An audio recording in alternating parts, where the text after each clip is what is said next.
Alam nyo ba, isinugod sa ospital si Sir Gavin matapos makita sa kwarto na naninigas ang katawan at hirap huminga? Yes, sa mga hindi pa nga nakakakilala, si Sir Gavin or Gavin Kapinpin, isang content creator na kung saan isinugod siya sa ospital kasi nga nakita siya sa kwarto niya na nahihirapang huminga at naninigas ang katawan dahil daw kuno sa pressure at sa anxiety na meron siya ngayon. Trending ito ngayon sa iba't ibang social media platform na kung saan ayon sa kanyang partner, natagpuan na lang nila si Sir Gavin na hirap huminga sa kanyang kwarto.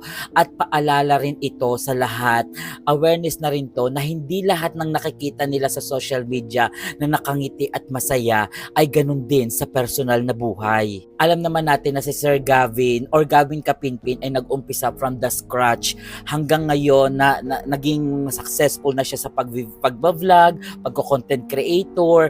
Hindi natin napapansin na ang kalusugan natin ay napapabayaan na natin. At alam naman nating lahat na si Gavin Kapinpin, siya talaga yung leader sa pagbablog, pagko-content nila sa kanilang pamilya. Dala na siguro ng pressure sa buhay, kaya itinago niya na lang to sa pamilya niya na ganito na pala ang nangyayari sa kanya. Kahit gaano kadami ang pera mo, kung ang katawan mo or yung kalusugan mo ay napapabayaan, marami ang mangyayari. Kaya kayo, kung may mga kamag-anak kayo, kaibigan o pamilya na gusto nyong kamustahin nyo. Kasi yung iba, tinatago lang yan sa sarili nila at napapabayaan na rin yung sarili nila. Ang simpleng pagkamusta ay malaking tulong na para sa isang tao. Get well soon, Sir Gavin or Gavin Kapinpin, at sana maging masaya ka kasi napasaya mo din ako sa mga vlog mo.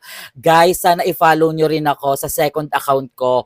Itatag ko na lang dyan sa caption or nakatag yan sa akin. Sana ma-follow nyo ako. So hanggang dito na lang, paalam.